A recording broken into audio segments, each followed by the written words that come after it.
If you've been playing the First Descendant every day, like I have, and realize that you could get hard stuck depending on a boss fight or just a harder difficulty later on in the game, today I got you covered. I want to break down what you need to do to maximize your potential in this game. So let's get it going.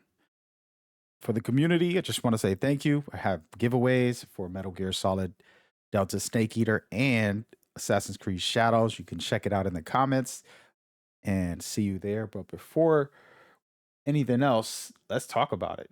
The Descendant is an amazing game. I love this game so much. I'm deep into it. But I started realizing I might have made some mistakes. And basically as a content creator and someone who just loves to kind of experiment, I've spent all my resources on different characters just because I want to make some videos and also just test out different characters. Recently, I decided to test out Ajax on the hard difficulty, pretty much trying to see how far along can he go on his own with his own setup.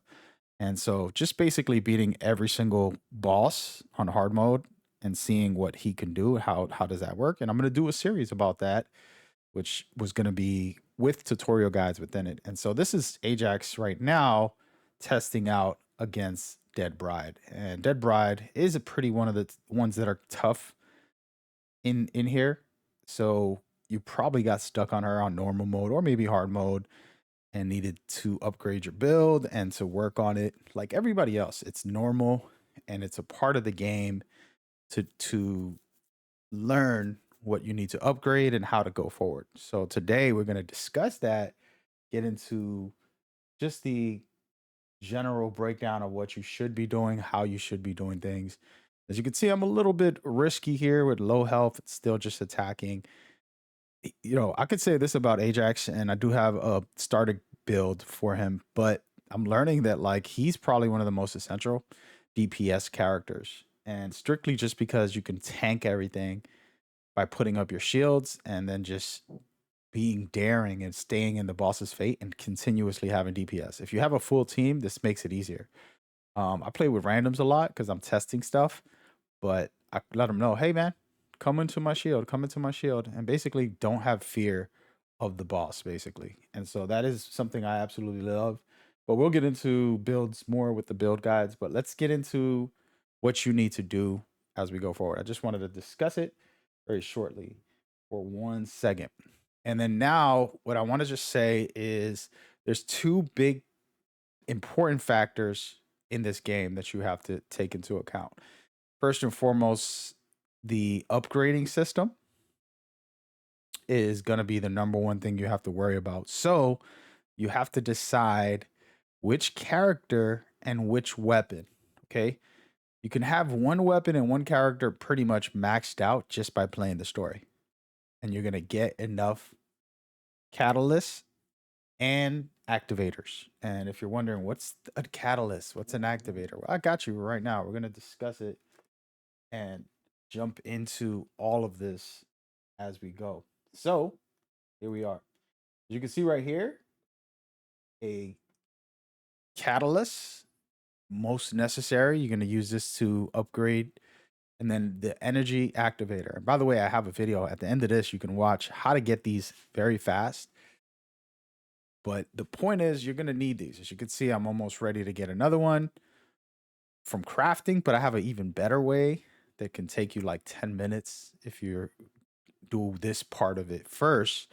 That's why I wanted to take you guys through the steps. So you can craft it by picking up the material like I taught you guys on my previous video on how to find things. Cool.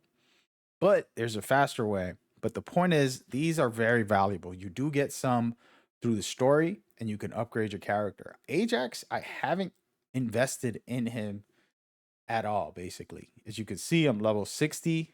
I pretty much did not put anything to maximize him when it comes to the energy. This will give me more slots and it'll let me upgrade, right?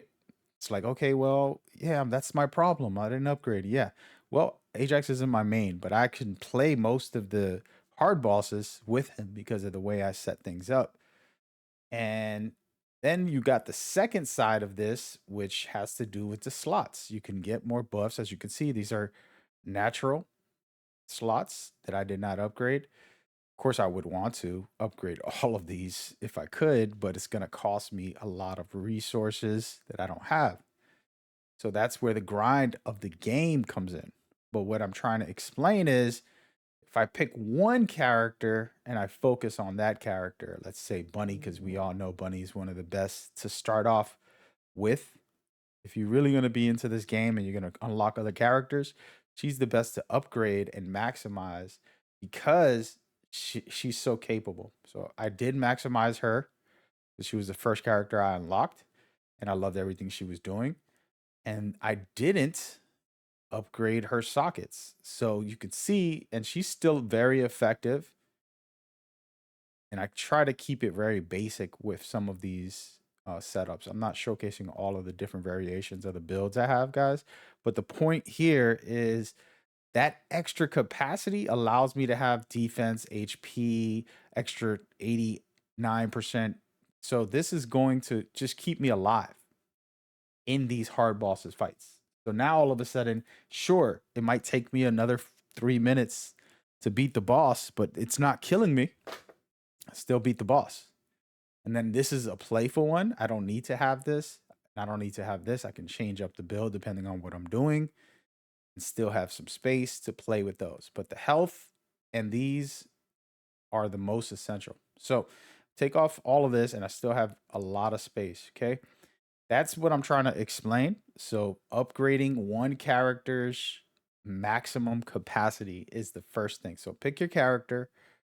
It's not easy, I know, but you have to stick to one and then also use those catalysts, all right, in here as well that you get from the story. That's going to allow you to have more flexibility. You're going to be able to put out some work and then go forward. And the other main thing is the weapon. You have to do the same for a weapon. You have to pick one weapon. Right now, we'll talk about the tamer for a second. I haven't maximized this either, but as you can see, a little powerful with that. And then I want to make some slots for this, right? Little slot here, but at the end, I'm going to probably fill this all the way up. The devs say they're not going to nerf this weapon, which is great. So I decided I'll start maximizing this because I wasn't trusting if it was going to get nerfed. But this is critical. So then all of a sudden, I want to put some points in. I'll use my crystallizations from the story into this weapon and then maximize it as well, which, for example, with the tamer specifically, mental focus to me is the best combination. Of course, you want to have the general ones. I have a video about what mods to put on weapons. We're not going through that. But the principle here, this is key. If you're hard stuck, it's because you're fooling around too much. All right.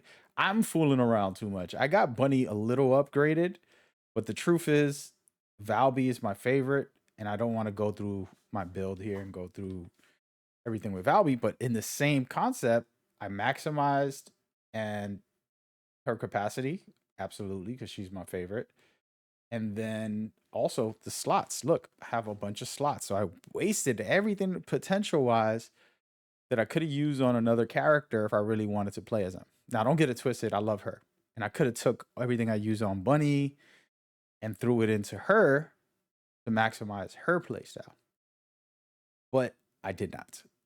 And so this is just an example of how you're capable of breaking free from the issue. Now, you're going to say, oh, I got stuck, man. You're telling me something is too late now. You should have made this video before the game released. Well, man, I didn't know myself.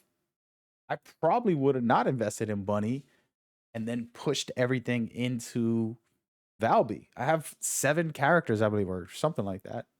I have a big amount of characters. Well, actually, I lied. I got 6, not 7. 6 characters that I got naturally without paying for, and it was a grind. But I loved the grind and I loved experimenting and testing these characters. Okay. So, in the end of the day, you have to make the decision from now on. If you're watching this and you're saying it's too late, sure. Okay. Secondly, the second part is the next video where in under 10 minutes, you can get yourself a catalyst and a activator. Those are the names I'm going to give them. Of course, you can just say the whole name, guys. Energy activator, crystallization, catalyst. Both of these are the essentials. And I have a video, it should be popping up to let you know exactly what you should do on how to get them ASAP. So make sure you head over there right now, check it out. If you're still here, by the way, make sure you leave a comment about what you're doing on the grind, what you're enjoying, and so much more, because you can get a chance to win some of my giveaways. See you there. Peace.